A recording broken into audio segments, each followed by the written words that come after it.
Welcome, everybody, back to KF&JF podcast. I'm so happy you guys are here to join us and look at the new shows that we got coming up in 2025. For a while now, we've been doing this show and everything has been moving along quite well. But one of the things I want to do is say thank you to all of you guys out there who've been participating and subscribing and viewing the shows. We really do thank you for that. We can't tell you how much that has helped us to move forward and bring new entrepreneurs to you as well. And also, I want to thank you guys for just being out there as sponsors for the show. You guys have been out there supporting us and giving us all kinds of love, from Joy Be Love to Beyond Legacy and Nutrition Addiction and some of the other people that are out there that's supporting us. And we thank you guys so much for that. But like I like to say, enough of all the formalities, and we like to get into the show. Today we have someone on our show that is out there to help everybody get better at what they're doing to be successful in their life. And we're going to allow her to introduce herself here in a minute. But you know how the show works. Let's get our co-host and his story together. Here he goes. Greetings. My name is Razak. I am the CEO and founder of United Minority Business Ventures. My purpose is to help small businesses grow. This means I will assist with the creative process and maintenance of your business. The method to achieve results is simply building a deeper relationship with your customers. I do this by forming opportunities to communicate and collaborate with your followers, subscribers, and other business owners. By using a wide range of networking tools, we will have an understanding for building your business profile, what type of social media marketing fits your productivity and your availability, and building your financial profile, branding your services, product, or merchandise. Together, we may also determine what type of license is needed to operate your business. And does your budget permit the ownership of your own domain or buying into pre-existing sites that host your page? I like to drive traffic by managing your website. This allows me to work with you to select posts that create subscriptions, comments, and likes. I also assist by generating comments on other individual business sites or a page that create a dialogue of conversation directed towards your page. I also assist with the creation of the content on your media site. This will be a collaboration of ideas which will reflect on your brand, your work ethics, and the community's need to know what you have to offer them to bring a better quality of comfort to their lives and lifestyle. I can also assist with the writing of content, directing your videos, the editing process, and publishing them on various sites for marketing purposes, advertising, and promotional value.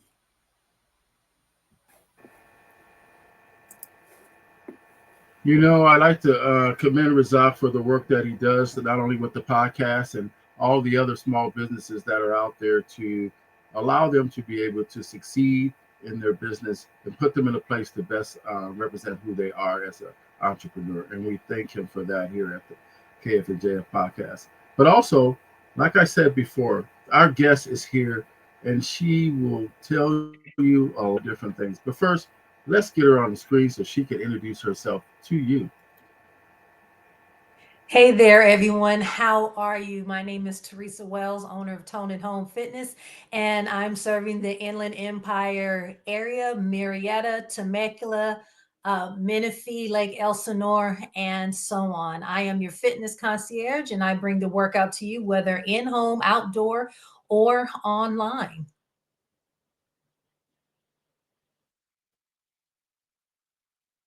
Well, I don't know about that. You do a lot more than just bring them Nate fit. You help them to learn a lot more in their mental health, all these other things. Let's start off a little bit simple here. Tell us how you got into this. What made you feel like I am someone that can do this job as far as wellness and fitness and all that. What got you into this?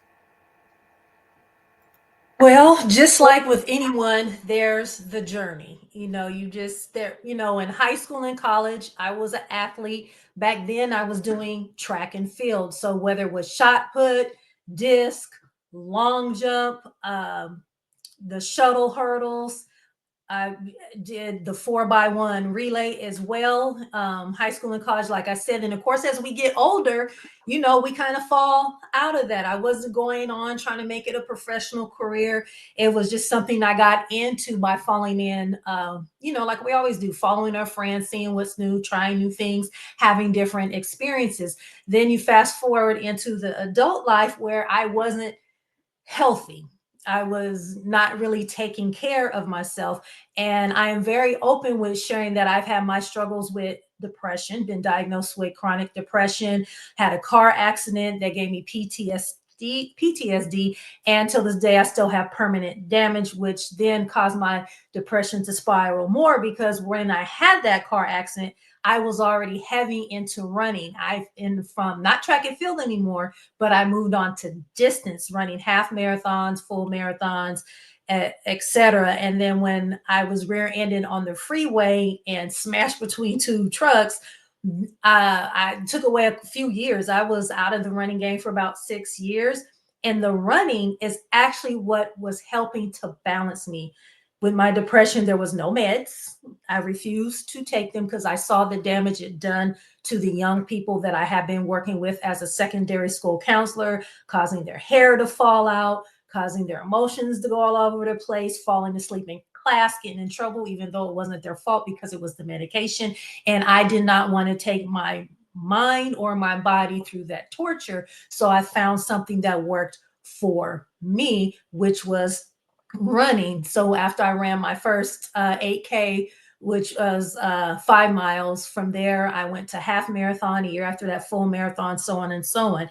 But I will tell you, backtracking some years before, I was very unhealthy. Like I said, you become overweight, you become obese. And I'm just going to flat out say it. I'm not going to be politically correct because that's not who I am. I'm always going to be my true self. And that is, I was just fat. You know what I'm saying? I just blew up and not realizing what was going on with the weight gain. Because one thing I will share is that you become the people you hang around. It wasn't until after I started going to the gym, starting off with just walking on the treadmill, using the workout equipment. I had some experience with the machines and the weights and things from being an athlete in college to taking the group fitness classes. It got to the point where I just start going to the gym almost daily. It became ritualistic for me. I became consistent and I was there so much, it gave me a starting point somewhere to grow, to improve my health, both my physical health, my emotional health, and my mental health, because that all ties in to the entire you, the entire me. I went from there to eventually just getting up off the couch one day, which sparked going to the gym. Was I was watching TV, no forethought, nothing behind it, couldn't even tell you what I was watching, just got up off the couch, grabbed the jump rope, went in the backyard and started jumping rope, and that went into the gym. Then going to the gym so much, I said, I'm here, I might as well become an instructor. So back in the day when everybody was doing the turbo kickboxing at 24-hour fitness, I became an instructor doing the turbo kickboxing. Then eventually I started teaching Zumba. Then it went into, because of who I am and what I enjoy the most, went into the higher impact workouts, the HIIT workouts. So I started teaching the strong by Zumba, which then became Strong Nation. So it's more of the HIIT workouts, the high impact interval stuff. And then it just went on from there and there. And then eventually I started my own business doing Beachbody, stopped doing Beachbody, and then here still working for the school district. Finally, 2 years ago, a year and a half ago, broke completely free of after over 20 years working for the school district and took a chance on myself, said I'm gonna take this leap of faith and started running Tone at Home Fitness full time, which moved it from a hobby to a profession. And then learning to not be a personal trainer that owns a business, but to learning how to actually become a business owner and learning how to delegate things so I can operate smoothly and be of better service and support to those who come to me for help. Well, I'll be darned, man. I tell you that. If it wasn't for me getting ready to ask this question, I was getting ready to let you keep on going because I think you you're covering so many things, but we like to get a little deeper into that. And before I pass it off to Razak, I want to talk a little bit, as we progress through this conversation, back when you were in school, that mindset that you had to have had to be in sports, because one of the things that I remember is that you miss out on a lot of the other things that are going on with your friends and all these different things. So what were some of the things that you regret, or was there any regret as you pursued your athletic career through school? As far as regrets, what I can say is I don't regret deciding to become a part of the high school track and field team or my college track and field team. Out of both, what I can say I do regret is not being more serious about it at the time. I think I was more serious about it on the college level, but the high school level, I just jumped into it because my friends were doing it. I was looking for a sport to play. The high school I was attending, I was trying out for things, but then my mother said, "Oh, I don't want you going there," because they had a big drug raid, right? But she didn't want me going to the schools where there were kids that looked like me either, for whatever her personal reasons were.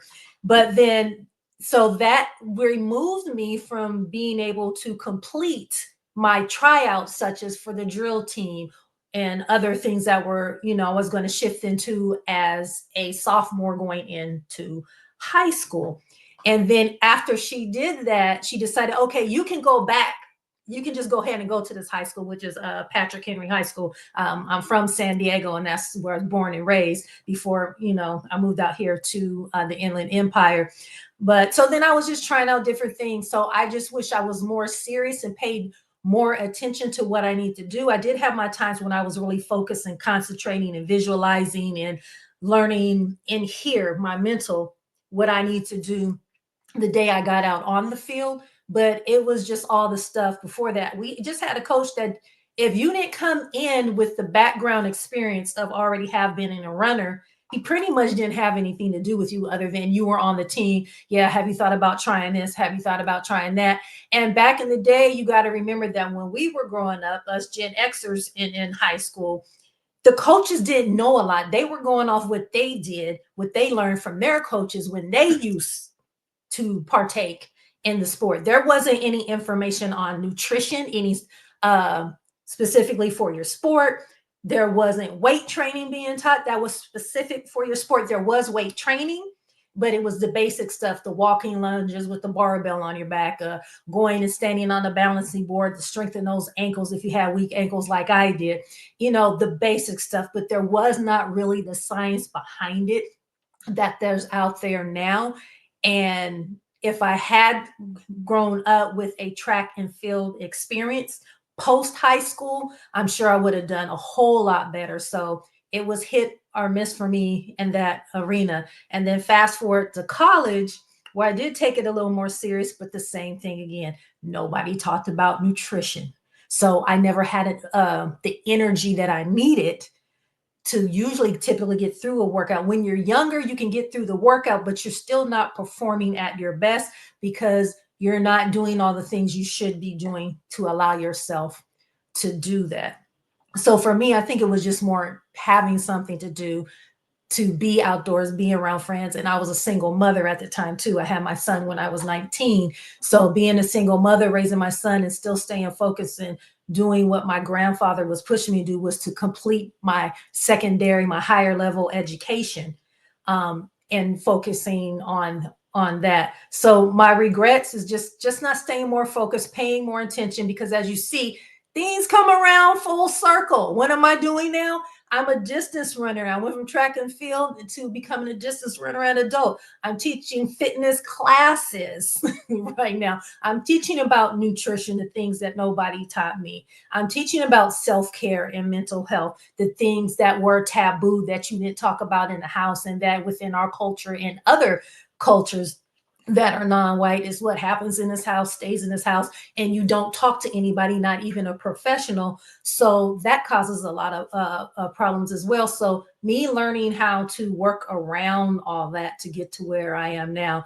So all in all, I guess that's really the only regret I can say that I have is, and not having the support I needed in my home in order for me to excel as an athlete or do better, education wise, scholarly wise, as a student in school as well. Well, I think you said a lot there that can help a lot of different people, because I relate to one of the things that you said as far as Patrick Henry High School, because we lived in San Diego, and my sister went to Patrick Henry High School only because Lincoln High School was too bad and everybody was doing all kinds of things. And my mom sent her to Patrick Henry High School for that same type of.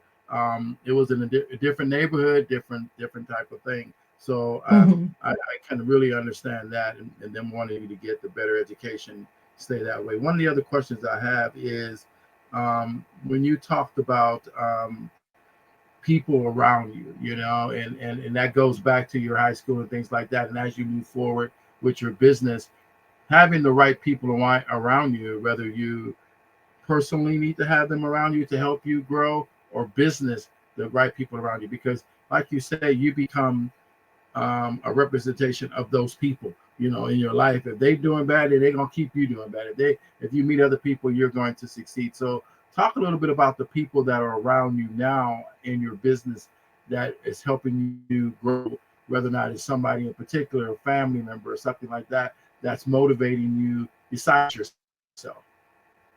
Mhm. Okay. As of now, I would say I think it was a good thing that I moved into this area because it allowed me to remove myself from people I didn't necessarily need to be around. Now, they're not bad people.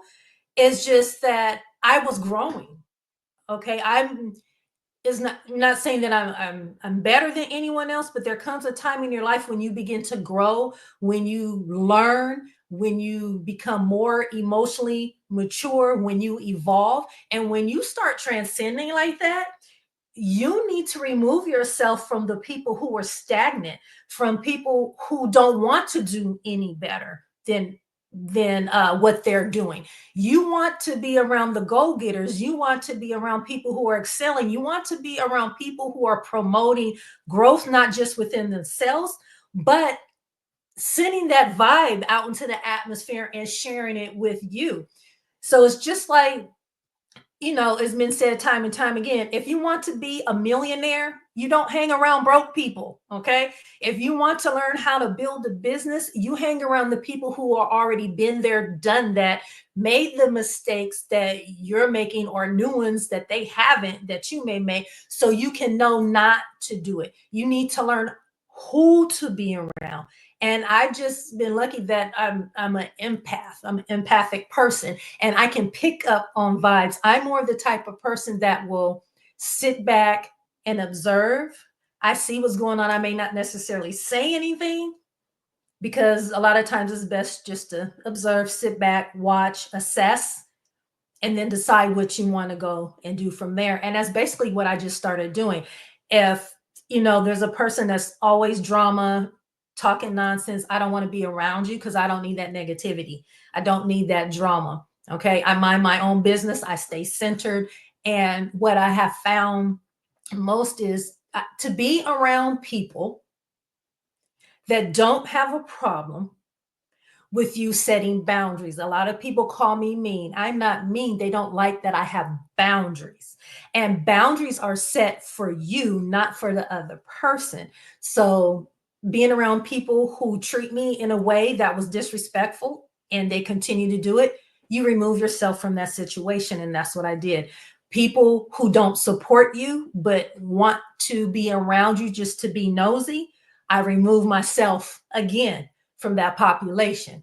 The people I'm around now are all female business owners. The majority of them, I am around a lot of male business owners, entrepreneurs as also. However, I belong to a co-working space called Hair Hub. I'm in the one at Hair Hub Temecula. Lovely people, wonderful people. I'm learning a lot being in that space. I volunteer there once a week so that I can have access to go in and continue to be around those people, to continue to grow, to continue to learn. And I can tell you right now, when I need advice so I don't lose my mind or want to choke somebody, I seek out the women in that building and go, I'm having difficulty communicating, and I want you to help me see if it's something I need to change in my communication style with a specific individual, or ABC, what should I do? And I'll get feedback from them. And those are the people that I like being around and I love being around. And they are very supportive. So, like I said, it's just removing yourself from people and things that no longer serve you. You have to learn to walk away in order to grow. And I found over time that I am intimidating to a lot of people. I am very matter of fact. I'm straightforward to the point. I don't fluff. I don't sugarcoat anything. And I don't change who I am. I'm not a code switcher. I don't believe in that. I'm like, let's talk. Let's communicate. If there's something I said or did that upset you, come tell me. We can talk about it. Let me know. Or if you need my help, come ask me. If I can help you, I will. If I can't, I make sure that I'm around people that can. So if it's something I can't do, I can refer you elsewhere. And that's why I like being around those people, because now we're not only know each other in the entrepreneurial world, we have developed friendships. We build friendships from that. And within those friendships, we develop certain ways of just helping each other out, whether it's advice, whether it's referring to someone else, whether it's helping you. If I know CPAs, I'm horrible with my books. I'm like, can you help me with this? So just being around the right people, the right time, the right place, making shifts, not being afraid to take that leap and grow and believe in yourself and get out there and do what it is you want. Because the longer you hold yourself back, you're just going to stay stuck. And so we have to stop being afraid of what ifs. And when I broke out of that, then I was able to be around that supportive environment. Wow. What a great way of doing it. I think that gets. I mean, and for a black woman, a woman, that's in business, I think that's one of those things that you really, um, it's important, because that way people don't have no other idea but what you've said. So it keeps the boundaries straight, and it keeps the communications clear. And I think that's Boundaries it's a straight, powerful communications statement, clear. and I respect that as well. So I'm going to pass it over to Razak, because I think he's about to get technical on us right now. Okay. Okay. He's a workout guy. Man. Okay. I'm You ready. know, you said a lot right there. You said a whole bunch of stuff right there. A lot of some of the questions I was thinking of asking earlier. You kind of, like a conflict resolutions and stuff type of stuff. You had mentioned it, but what? So let me ask you, and okay, so let me get this clear, so I know which ones to ask specific. Is so you do fitness and wellness. Can you give us a little bit more detail on and break it down? You do one, or do they all incorporate into the same thing as far as the fitness and the wellness and the do they you all incorporate all those as one? Yes, they do follow. I believe I do an integrative health and wellness approach. There is no piece milling together. So let me explain what I mean by that. For example, I come from over 20 years experience of mental and behavioral health.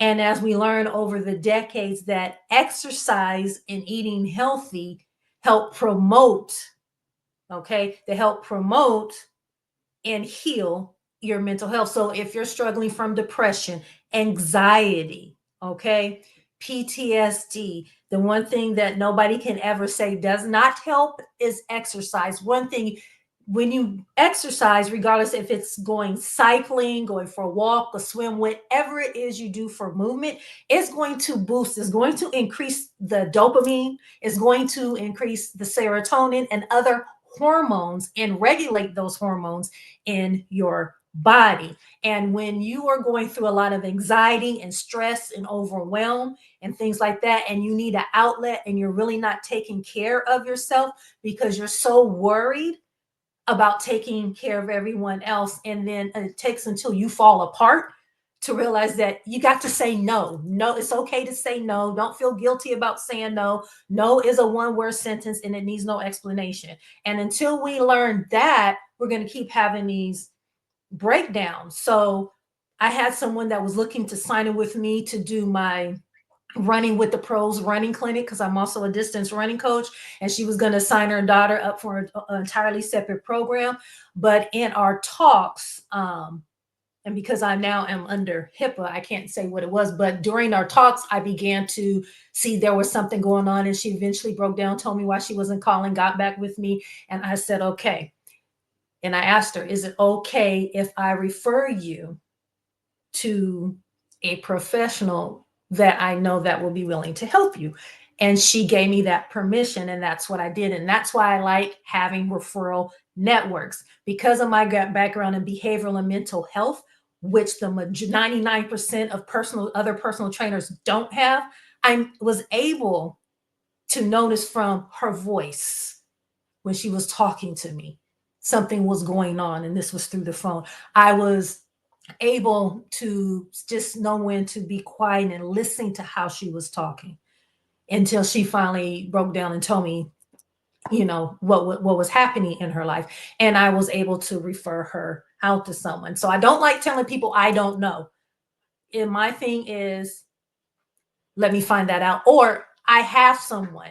If I don't provide the service you need in personal training, like for example, I do not do bodybuilders. I do not do physique modeling. That is not my niche.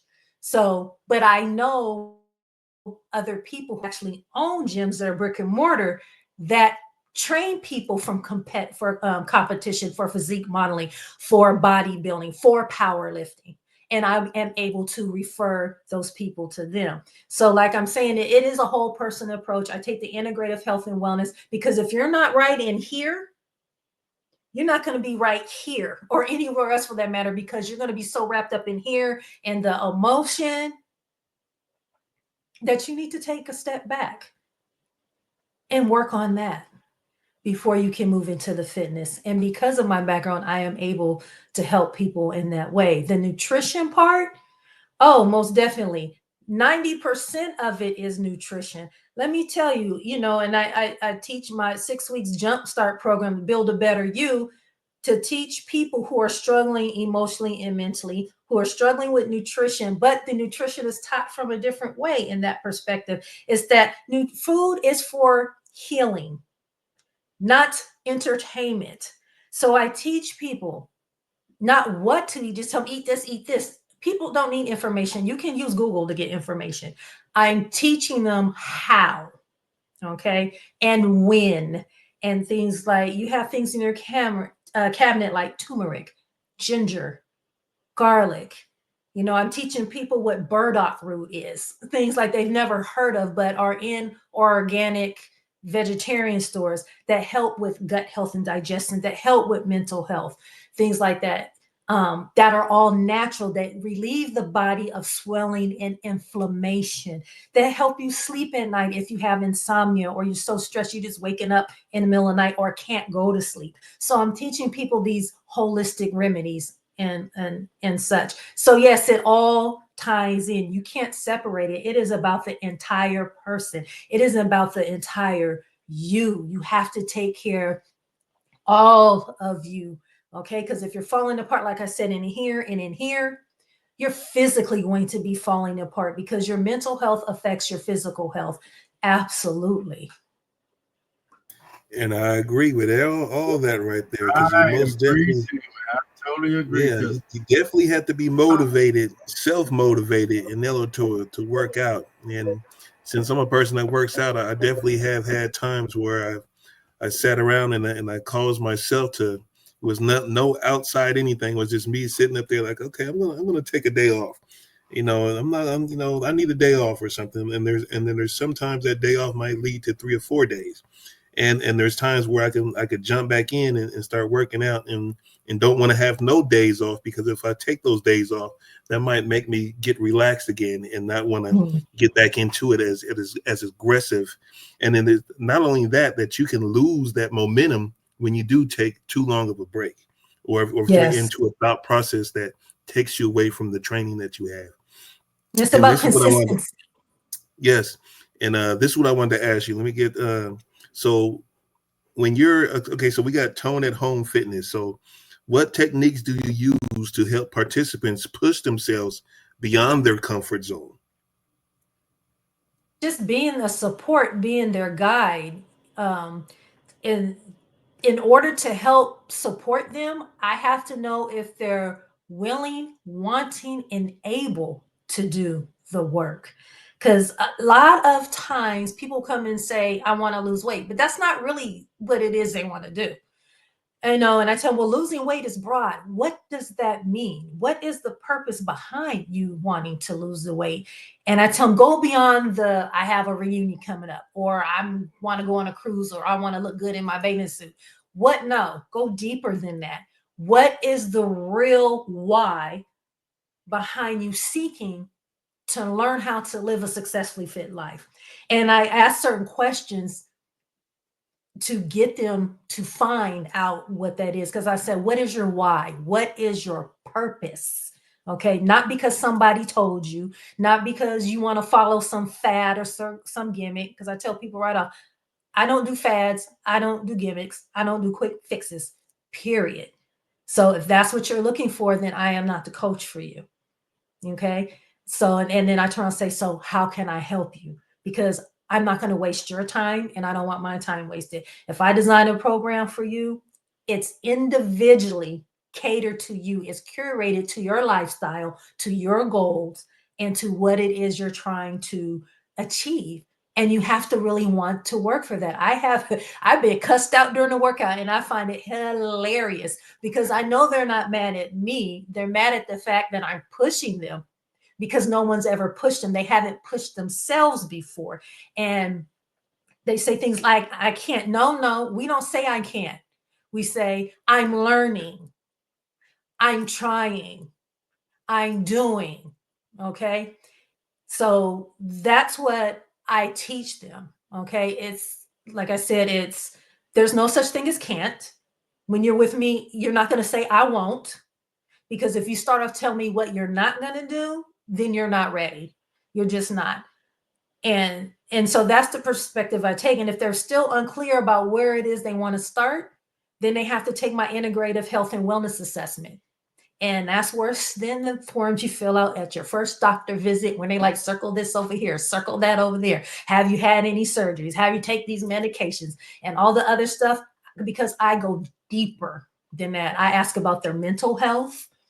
I ask about any medications they're on because certain medications will determine what type of exercises I can and cannot have you do, that type of thing. So it's really in depth where they have to sit down by themselves and really focus and answer the questions. And I use that information in addition to our discussion to design a program that works for them. So I work with ages 14 to 65. I had a client that was on a walker that no longer needs her walker because she started working out with me. So my support is I believe in you. You can do this. You're no longer going to doubt yourself. We're going to speak positivity into you. Okay. You're going to learn to say, I may not be able to do this now, but I'm damn sure going to be able to do this next week or next month. I may not be the size I want to be right now, but I'm going to be that size I want to be within the next 3 to 4 months. I can't walk without this cane right now, but I'm going to take that cane and throw it in the trash within the next 6 months. So I change how they say things. I change their framework, their mental framework, how they speak to themselves. And I do that by demonstrating it.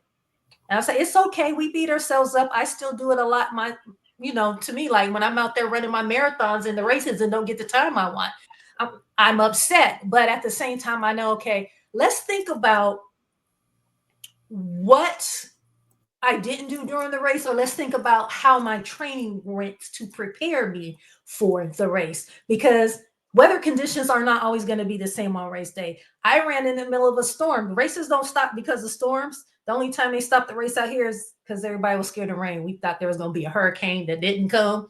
And so they canceled the race for that weekend. But outside of that, you don't know what the weather conditions are going to be. You don't know how your body's going to react to certain things during the race. So you just got to just think on it, Right. embrace it, Mm-hmm. and fix it. And that's what I teach them, because the goal is for them to eventually not need me or not need me as much. I'm glad you mentioned a few of those things that you just said right there, because I was going to ask as well. I guess I could still ask it because it still applies. Um, when you had mentioned the lady with the walker, now I was going to say, if you had this, so you have had this experience, describe a time when you had to modify an exercise routine for a participant with special needs or physical limitations, and how do you go about creating this plan for the listeners that don't know about you, and they may have these limitations, or they may have a person with special needs that may need to be exercised out on a physical therapy level. How do you go about taking on these type of clients and even engaging in with them? Because I know once you have a limitation, let's say a knee injury, you know, what I mean, there's so many like I have an old time knee injury from some long time ago. Got a back injury from a long time ago. You know, that still kind of kicks in every now and then. And so it's like, how do you have a progressively ongoing as far as the progress and as far as the strength training, and how do you go about creating that plan for them? Well, it's just modifying the workouts. For example, with my elder, 65 years old, and I'm training her. We started off with chair exercises. There were certain things she couldn't do at the time standing up, but like I said, mindset and a lot of self-doubt.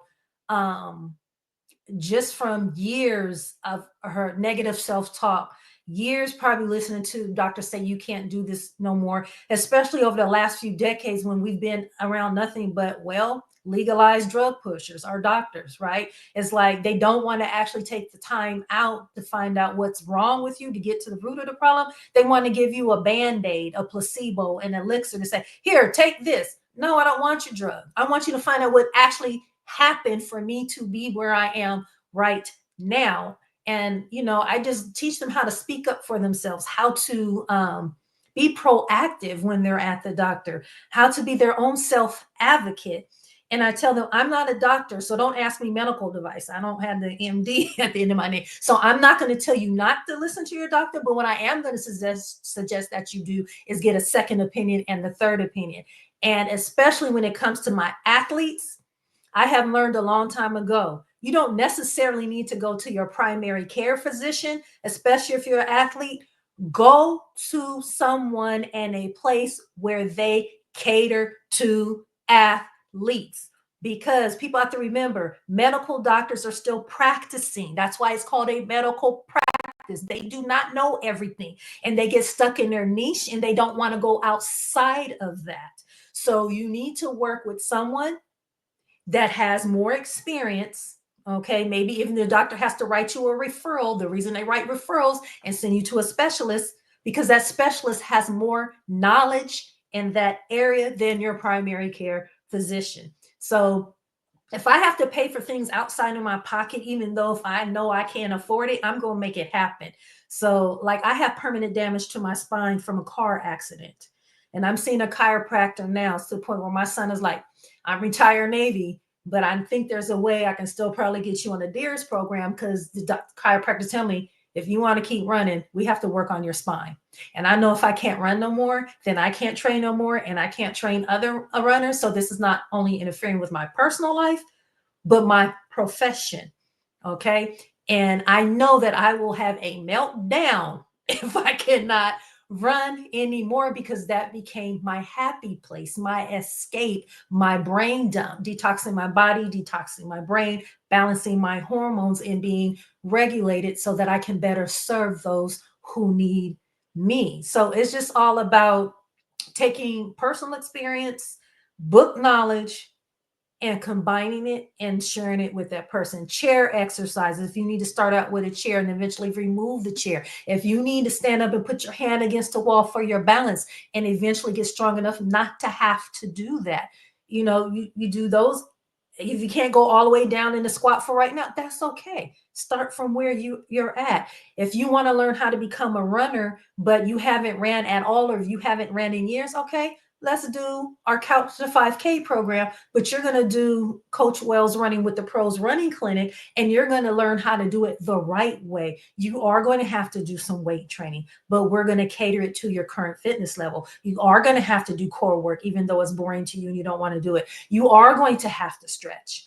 And when you get out there and you start doing more running than walking, your lungs have to acclimate, because it's going to fill with more oxygen.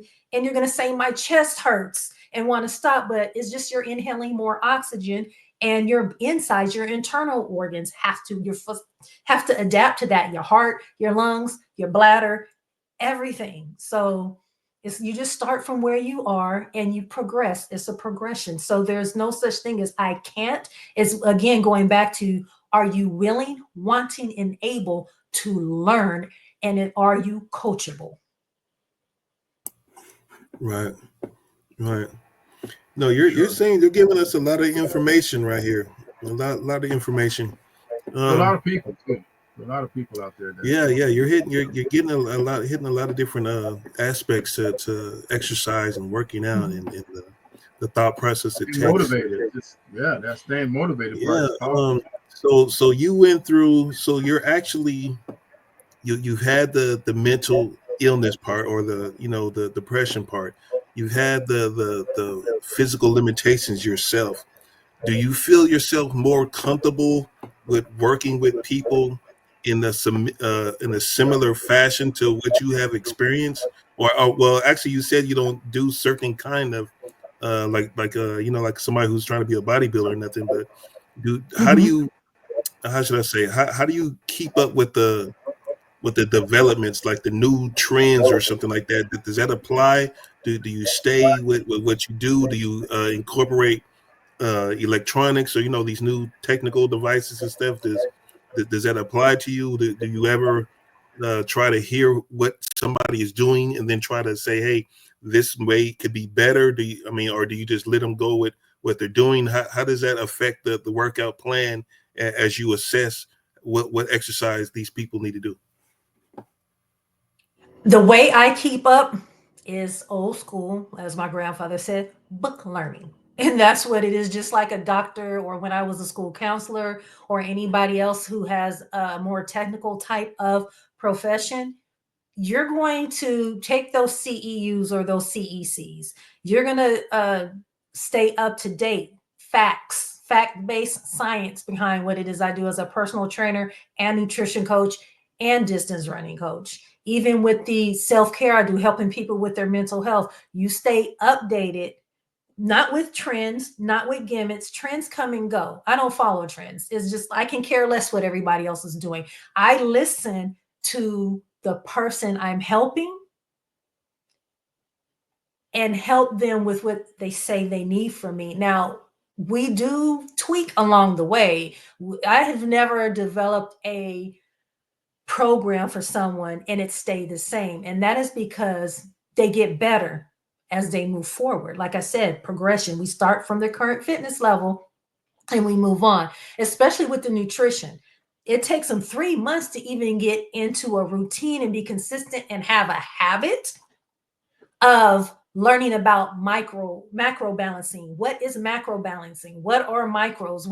What is this about my plate? I know how to eat healthy. No, you know what vegetables and fruits are, but you don't know how to balance your plate and you're not eating enough. So they have to learn how many meals or snacks they need throughout the day in order, not just for them to have enough energy to get through a work day, but to even be able to complete a workout and have energy left over to pick the kids up from school, to take them to whatever athletic practice and things. I remember that. I was a football mom. I taught my son how to throw the football. We took him to Pop Warner. He was playing for the Balboa Raiders down in San Diego. He went from there, then FloJo Track and Field Club. It wore me the heck out. And then from there, high school football, then semi-pro football. I mean, it goes on and on and on. And in order to be able to keep up with all that, you have to be eating healthy. You have to be exercising. Okay. And at as you get older, it's about functional fitness. You have to know the difference between what functional fitness is and just going out and tossing weights around and you have no clue what you're doing. So functional fitness is basically exercises that you do to help you be able to get up and down out of that chair, in and out your car, make that one trip with the groceries because you don't want to go back and forth, whether you walking a flat ground into the house or going up and downstairs. It helps you to be able to continue to grow your garden, or your vegetable garden, or your flowers, whatever it is you're doing. Just taking a walk down the street, you have to have exercises to support your functional fitness, because the older we get, the less dense our bones become, the more weak and fragile we become. And you see people, hunched over or looking a whole lot older than what they really are, because they weren't taking care of themselves when they were younger. But it's never too late to start. So just opening up a book, I just renewed my nutrition certification. I have to renew that every 2 years. Okay. Personal training certifications, you got to actually, keep those up to date. So I paid for the lifetime certification, but that does not excuse me from keeping updated in this field. Because if I don't, I can hurt somebody. I don't tell people to Google anything. If I don't know, I go to people that know more than me. And I'm honest. If I don't know it, I'm going to tell you I don't know. I'm going to say, I don't know, but I know somebody who does. Let me go to them, and then I can bring you back this information. And I always do that because there's nothing wrong. You are not a good leader or an excellent personal trainer or nutrition coach or whatever it is you do. I don't care if it's bodybuilding, whatever. If you don't know how to be honest and tell people you don't know the answer, and people will respect that, especially if you go find the information for them and give it to them in a package that they can understand. Okay, so keep updated, open those books, take classes, go to workshops, go to seminars. Okay, I don't care if you're online on a webinar, go to people who have more knowledge than you. Keep updated because science changes damn near every year or two. Man, there was some good information. Good information. Very much. You gave us a lot of resources too. Let me ask you this. I mean, you it seems like you have it pretty much put together, but you got these degrees, you had the experience, you're elevating, you're motivating other people to elevate. This is I don't think I heard you say this yet, but who are the individuals you look up to as role models or mentors, or and how have their influences or their values improved you as a person, as an instructor or a coach? It's a good question. Because I've always really been a self-motivator. So I'm trying to think of someone that I may not necessarily have talked to, but follow. And I know in the beginning for me, it's she owns, what is it? Velvet and Still Fitness. She is on the East Coast. And I remember both of us were first starting out at the same time. As beginning personal trainers, very new to the field. She has since then opened her own fitness studio. She's a former track and field runner, and she also is a physique competitor. And then her daughter followed in her footsteps, and her son, and they both do the same thing now as well. Let me see. And then I'm trying to think here. Who else? Because I really want to think of somebody who has really inspired me. I think a lot of it is just following the National Black Marathoners Association as well, and them celebrating all the greats that came before us that have been in the Olympics, or have done great things in the marathon running world. I do things like read books by authors. There's a book called Running While Black, where that motivated me. I never met this person. She is a part of the same group, National Black Marathoners Association, but she wrote about her experience running in New York. And, you know, for us as people of color, you know, Black people as runners, there's not a lot of us. And the running groups we join are majority white. And a lot of times they don't want us there. Many of them do. So I'm not saying all of them don't, but there are a handful. I've been on runs where I have people throw things at me out the car, or have done things like sexual gestures towards me while I'm running. And the dangers of just running by being a female. So those who have overcame, those who I even follow, you know, the male role models a lot. You know, there's David Goggins. I don't know if you heard about him and his Goggins challenge, but he's was a Navy SEAL, an Army Ranger. I don't even understand how this man is still standing up with all the broken bones and things that he has had.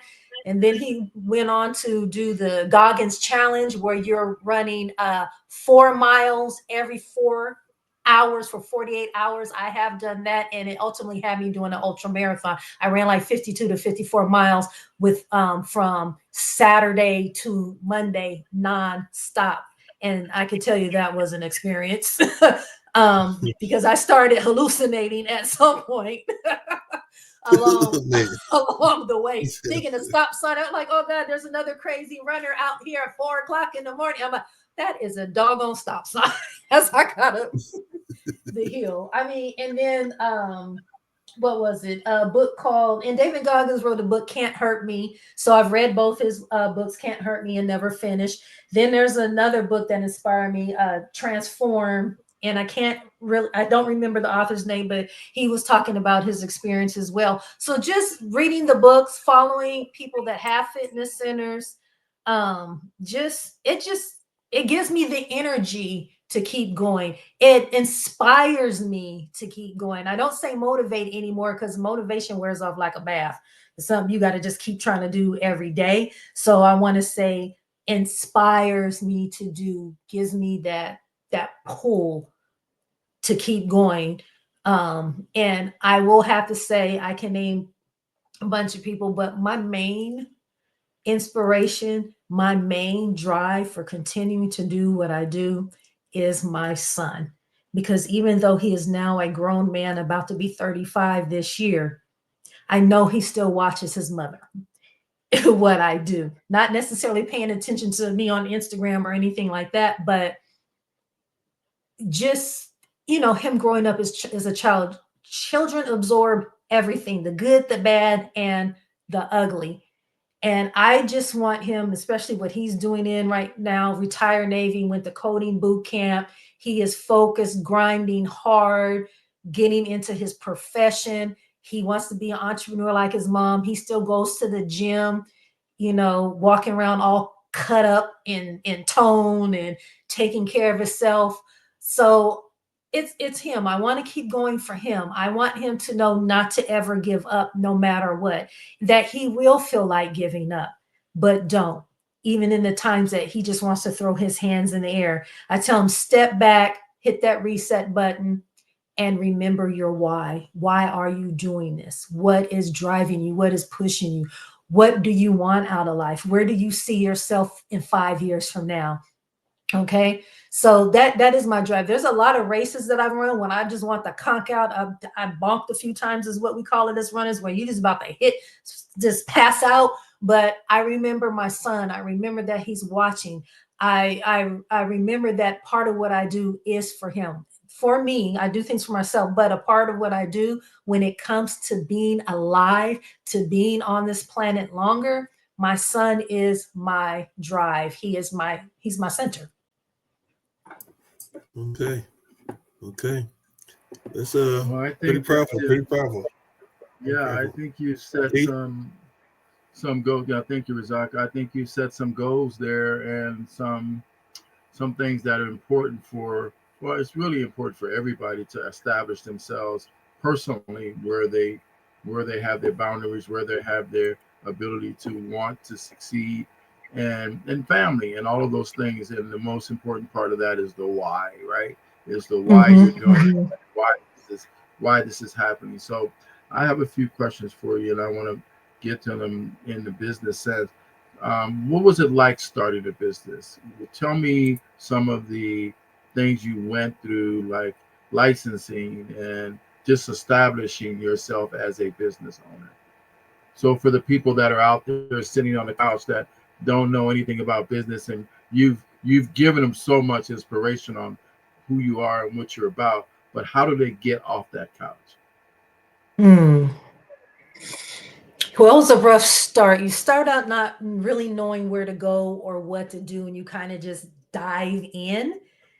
And that's what I ended up doing. So I can tell you, I lost a lot of money along the way. So if you're a Dave Ramsey follower, it's pretty much what he calls stupid tax.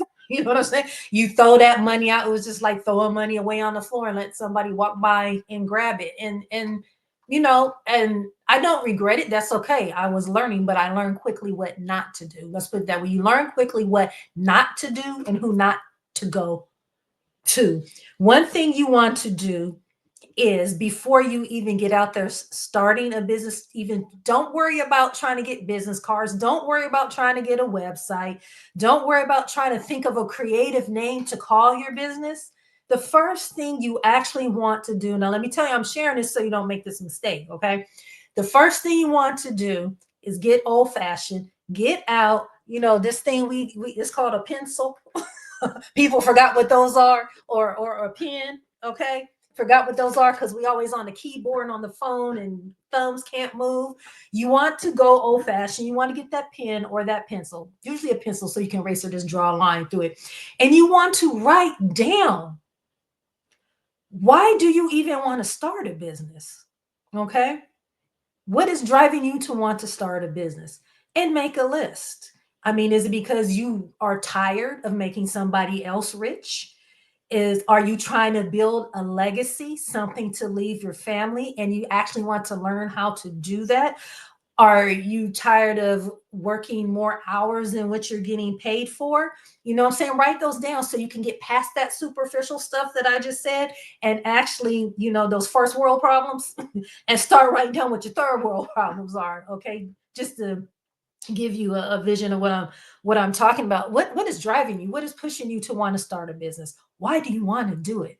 And starting a business, you do things and you want to make sure that it's aligned with what your beliefs are. You want to make sure it is aligned with how you live. So first things first, when it goes back to the mental emotional health, if that's screwed up, don't even think about starting a business. Fix that first. Okay. Start working on that and fixing yourself first.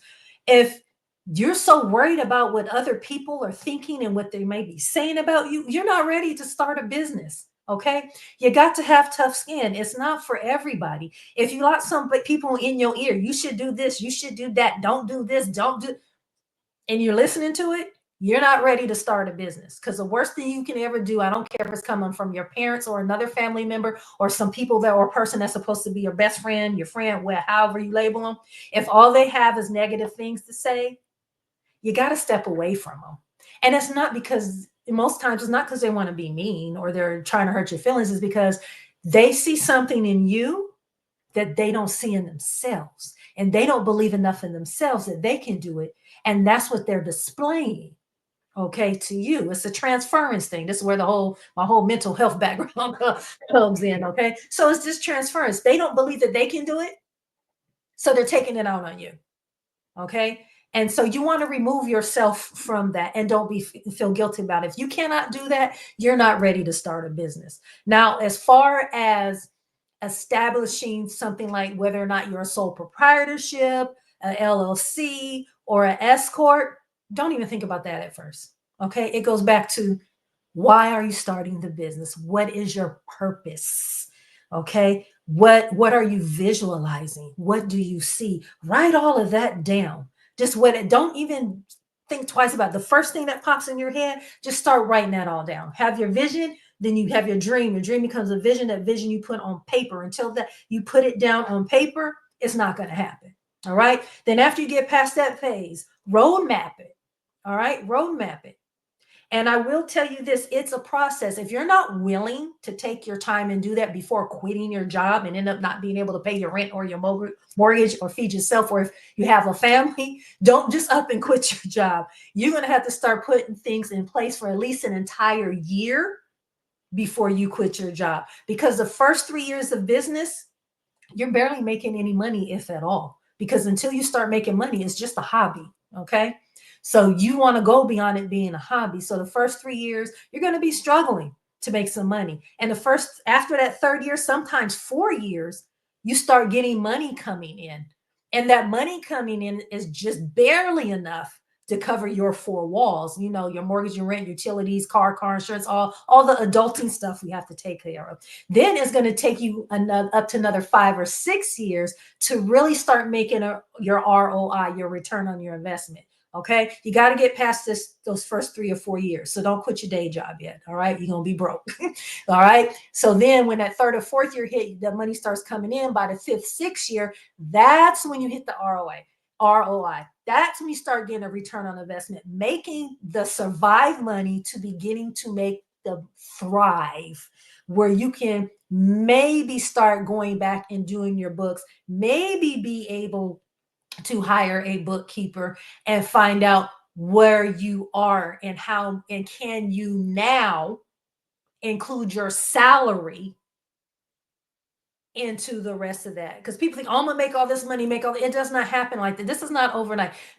When I write people's programs for their personal training or their nutrition program, whatever it is they came to me for, they don't see what I'm doing in the background. They don't see me up to 8, 9 o'clock at night and me causing my training to suffer, because I have races I still run. I still have to train other runners. I still have personal training clients. I still have to run my household. All right. So they don't see everything that I do, that I go through when I'm putting their programs together. So you have to think about the background stuff. Don't worry about a website right away. All right.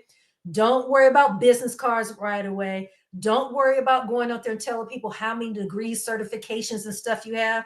Want to know a secret? Nobody cares. There's only been one person in 15 years that I've been doing this that ever asked me if I had certifications. It's even the certificate license numbers on my card. Nobody pays attention because nobody cares. Let me tell you what people want to know. Can you solve their problem? Can you save them time doing it? And can you save them money?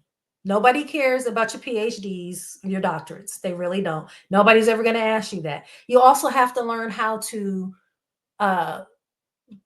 network at networking meetings. You have to, someone said it today when I was at a networking meeting, you have to learn how to be interested, not interesting. Okay. Again, you have to learn how to be interested, not interesting. When you are at a networking meeting, it is not about you. It is about you finding out about the other people in the room. Okay. And don't hand out your business cards unless somebody asks you for it. Or if you get a good energy vibe from, you think they might be a good connection, ask them. Oh, and don't be offended if they say no. You're going to get a lot of no's, a lot of rejection. Don't let that make you give up. Don't hand out your business card unless someone asks for it, or if you ask if it's okay if they get it from you. Learn how to network before going to networking. Be interesting, not interested. Don't worry about all the superficial stuff that'll come later, websites and things like that. And start off as a sole proprietorship, because you want to start off as an LLC for all the tax protections. And I understand that, but you still got to pay that yearly LLC fee, whether you make money or not. By now, I think it's maybe $1,000, a little more. When I looked into it years ago, it was $500 a year. Okay. So remember, the first 3 or 4 years, you're really not going to be making any money. Can you afford to be an LLC? So those are some tips that I can give you for now if you're just starting out. Yeah, that LLC is $800. In case anybody want to know right now. Yeah, give up that Okay, game, man. see, Give up that game. I wasn't far off. I said 1,000. Yeah, it's Only $800 whether you penny come in or you not, and they want it. And Yep. and those, I like you talking about those first 3 years, because yes, there's some benefits to that, but man, this is, I guess the best way to put this is, it's would you say is a marathon? Mm-hmm. Not just a run, Yeah. it's a marathon. because you got to keep on pushing, and you can't give up. If it's your spirit, if it's just something you want to do, you're not going to give up. It's going to become part of who you are, and you're just going to continue doing it. And then that one day will come where you look up one day, and the money's coming back at you, like, oh my God, there's a check Yes. for me, and start. Otherwise, everything else is just, you're just spending money. We're going to start our closing process, but I would ask you this question here, because I think you alluded to it a little bit. I want to ask you about your legacy and life lesson. I want you to try to talk about what's your life lesson has been so far, and I think you covered some of Mhm. it. But your legacy, I know you mentioned your son, but what are those two things are about to you? Mm. Well, let's start with life lesson. I think for me, the biggest life lesson, and I was a glutton for punishment for a while, but the life lesson is what I teach, because I still teach classes for high school students. I teach a financial literacy class right now outside of everything else I'm doing, is this: when it comes to what your dreams are, when it comes to your beliefs and what you're fighting for, don't allow someone else to talk you out of it. I don't care, again, like I said before, I don't care if it's your parents, if there's any younger people watching. I don't care if it's your parents and you're going off to school. If you want to leave the country, leave the country. You're already going to be afraid because you never left home before. Even adults get afraid to do things like that. Some of those don't want to travel anywhere by themselves. And it's one of the most enriching, rewarding experiences you can ever have. Don't miss out on things that you want to try because of what someone else has said. Don't stop yourself from continuing to do the things that you love, the things that drive you, because somebody tells you they don't think you can do it. Nobody asks for their unsolicited advice. You don't have to listen to it. Okay? And those are things that I did. I let my mother talk me into taking something in college that I really didn't want to take, wasted all that grant money I got to go to school and time for a degree that I never even used. Then, you know what happened again? Remember, I said full circle earlier? It came full circle again. I was going in for business. And then, you know, skin color thing happened at school. And then just because I had difficulty with math, and that not only being black, but a black female, had a college counselor that should have been guiding me towards supports they had on campus, but instead, and me not having the support I needed growing up and not knowing how to handle that because I never really experienced too much of it. Racism, yes, at the junior high school I went with, but that you're young, your kids in, and you're going to school with some of the Klan members, and they say things to you in your bathroom when you're a kid. Well, you do things to take care of that in the moment, hiding in the bathroom so you don't get kicked out of school. But when you become an adult, you haven't learned how to cope, then you end up leaving things that you really want to do. Don't do that. Okay. So I went from wasting time and grant money on something I didn't use. Then I went back to business and then let that experience from a white man pretty much telling me that I wasn't intelligent enough to do what I wanted to do, talk me out of that. And then going into education, and guess what? Full circle. What am I doing now? Business, running my own business. Okay. So do what you love, do what drives you, do what inspires you. All right. And that does lead into the second part you wanted me to talk about, was building a legacy. You can't build a legacy by doing something you don't enjoy doing. Why are you forcing yourself to go into a job every day that you hate? You don't like the people in it. You never wanted to do it, but you're staying there because you're so scared you can't pay your rent or your car payment. There are so many opportunities out there right now for you. There's still a lot of people doing work from home. I have several friends who have been doing that and making nice money working from home. And they're not business owners. They're working for someone else, but they're being freelancers on Fiverr and Upwork, doing what they enjoy doing. There's working for other corporations that are hybrid or online only, and they're getting paid to work from home and they're enjoying it. There are people that are traveling the world. That's how you build your legacy, doing what you love, doing what inspires you, doing what puts a smile on your face. Do something that aligns with your life and your beliefs and how you live, so that you enjoy it and you want to wake up to it every day. And it's not going to work. It's not a job. It's you living. And that's a part of building your legacy. I bought this house. I ended up having a car accident that put me in the condition that I am in now. I'm a lot better, but I have a degenerative spine caused by the car accident. So I have to do certain things in order for me just to be able to run that people don't know about.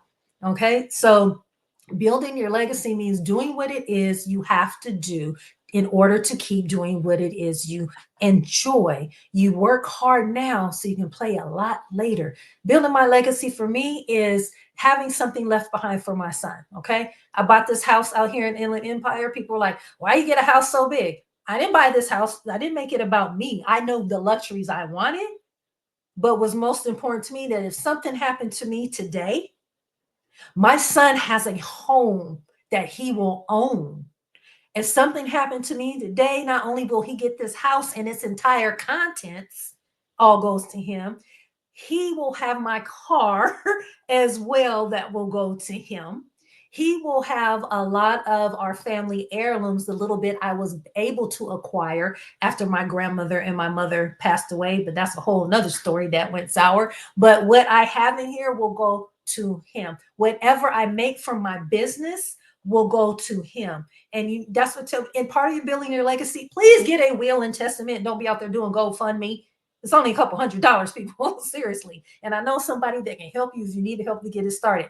And I did that. That is a part of building your legacy, doing something you love, growing your business, and having something to leave it behind. Teaching him how to invest. He knows things about investing I don't, and we talk about it from time to time. Investing in yourself, investing in your business, investing in your life so that you can invest in your family. Okay. And it's really not hard to do. You just have to take the time out to do it. So me leaving a legacy for my son is having that life insurance. It's enough in it. There's no debt to pay off because there's enough money there. And that's a part of building a legacy from building my business, which is included in that.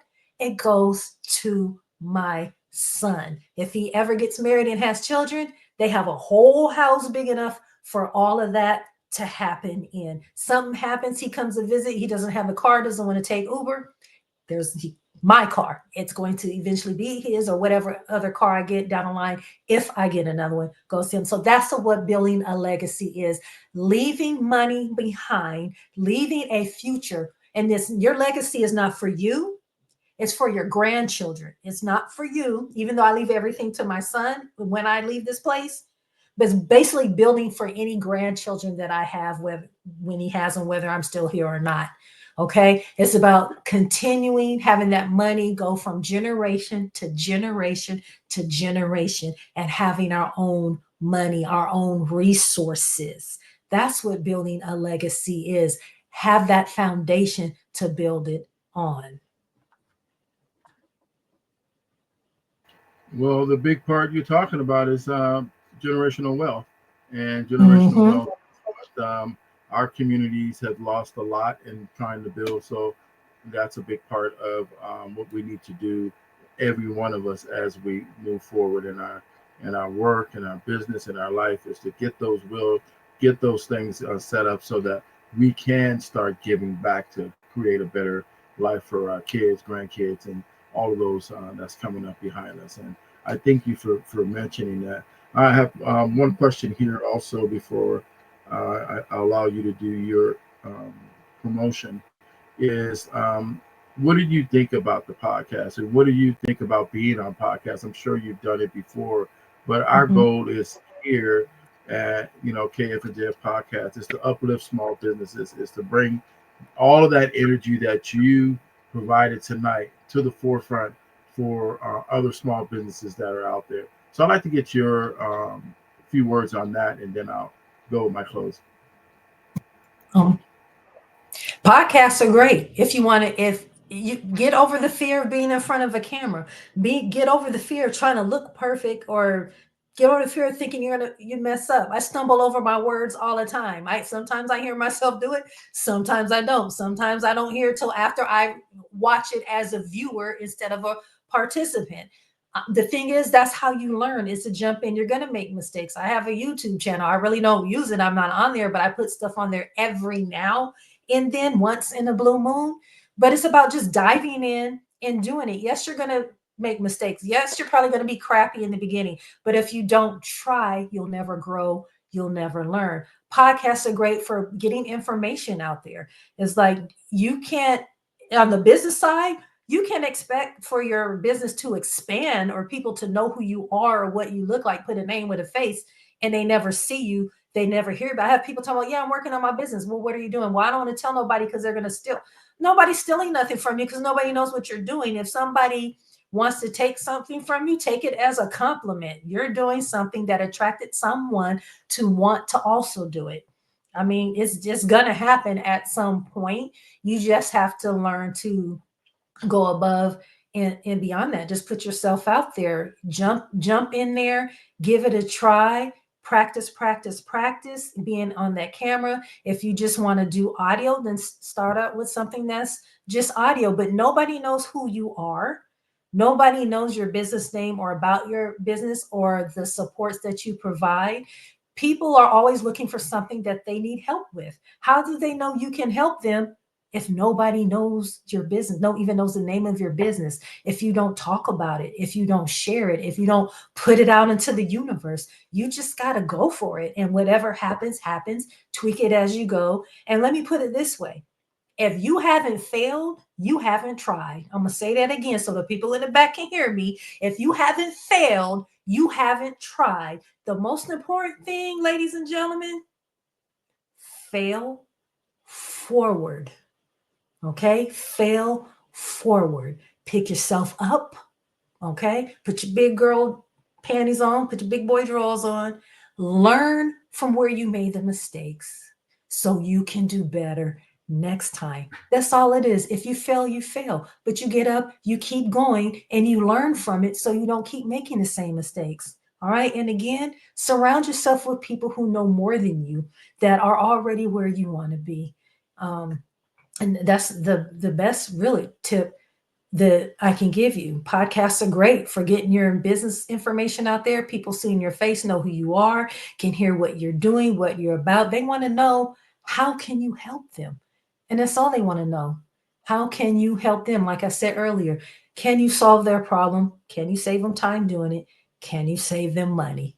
And they're going to get what they came to you for and overgive. I'm not saying give a bunch of stuff out for free. You don't want to do that. But after they come to you for something and you start providing them with that paid service, overgive. Show them that you care. Don't be fake. Just be yourself.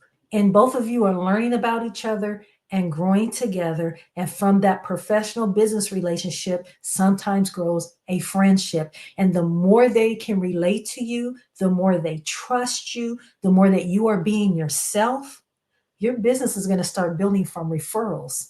All right. Most of my clients have come to me from referrals or somebody that I worked at a school years ago and they found me on LinkedIn. All right. And people, trying your product or tried your service. And because you were so kind and you were so passionate and you were so forthright in giving them and really dedicated and committed to what they came to you for, they're going to rave about you and that business is going to start coming in. Yep, that's what our job here at KF&JF podcast is for. We do appreciate you taking the time to come on and giving all your expertise and in your field and being so detailed and how not only things work for yourself, but how they could work for others as well. I'd like you to take this time to just introduce your business, give your email address, your phone number, how people can reach you, all of that. And let's see how much information you can really let out right now about you and Okay. your. All right.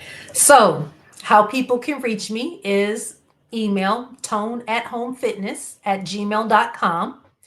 They can also find me on Instagram. I have 2 Instagram pages. If people are more interested in the distance running and personal training and some of the sports specific training, if you will, that goes along with that, and tips, suggestions, upcoming races and whatnot, that's on my Instagram page at Sporty Spice Wells.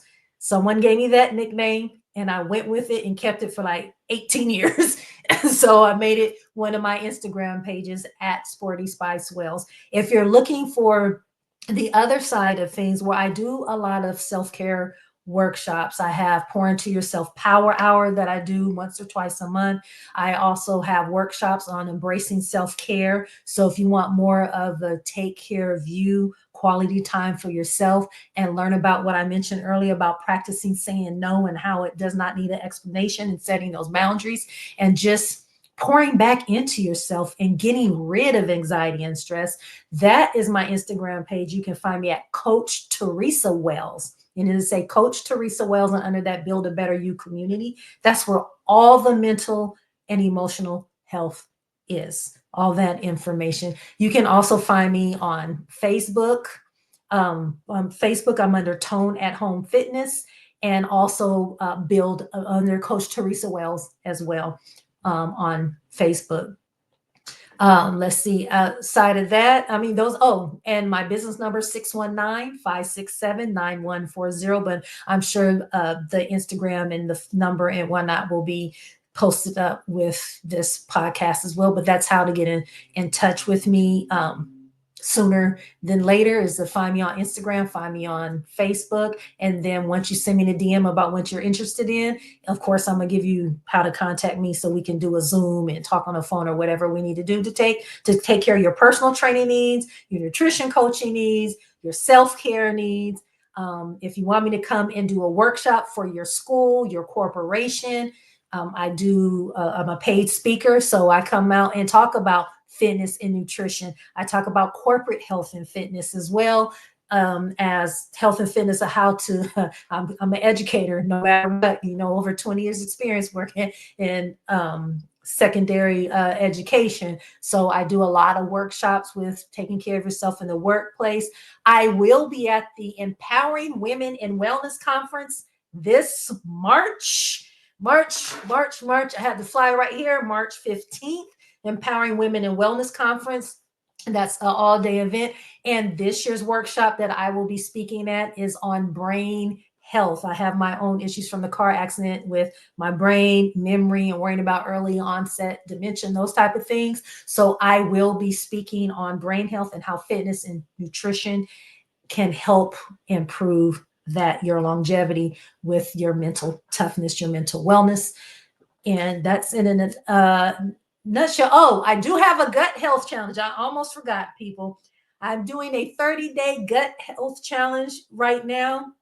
It involves supplements because I also expanded my business. I also am now selling supplements to go along, whether it be enzymes to help boost your digestion, probiotics, the fiber for improved gut health. So I have a gut health bundle that goes along with the gut health challenge. If you're interested in that, and contact me. Like I said, it's a 30-day gut health challenge, to get you kicked off in the right direction, to build up that good bacteria in that stomach, to promote positive gut health, clear all the toxins out, get your brain right, because on a whole nother level that we could talk about another time, your brain is a part of your digestive system.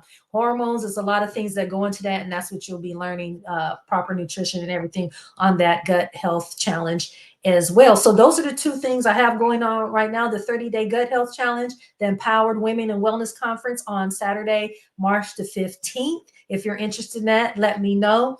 And if you're on Amazon, which I know you are, I have my book here. It's probably backwards, but Holiday Survival Guide, a healthier way to stay fit during end of year chaos. You can find that on Amazon for $15. If you want a signed autograph copy, you can contact me and I can get that to you as well. And there's a lot of information in here about visualization, meditation. I even have some workouts in here that you can do in 15 minutes or less. We talk about boundaries in here as well, and a lot of other good information. So again, if you're looking to live an energetic life, be on this planet longer than you already have, you want to prevent illness, get back to your peak athletic performance, or you just want to be fit for life, give me a call. Let's talk. Let me know how I can help you. Well, Miss Theresa Wells, I really do. Yeah, they're like a pro. Really do appreciate you coming on the KF&JF podcast. We can't thank you enough for your time and your energy and everything that you provided our listeners today. Is just, it's just awesome, because I think there's a lot to be said for someone that knows what they're talking about, and that's how you come across with all of your education and what you're doing. You simplified it. You made it so everyone is able to take that information and be able to do something, not just be able to sit there and hear it. You provided information that enables people to be able to do something. And we can't thank you enough for that. And I'm going to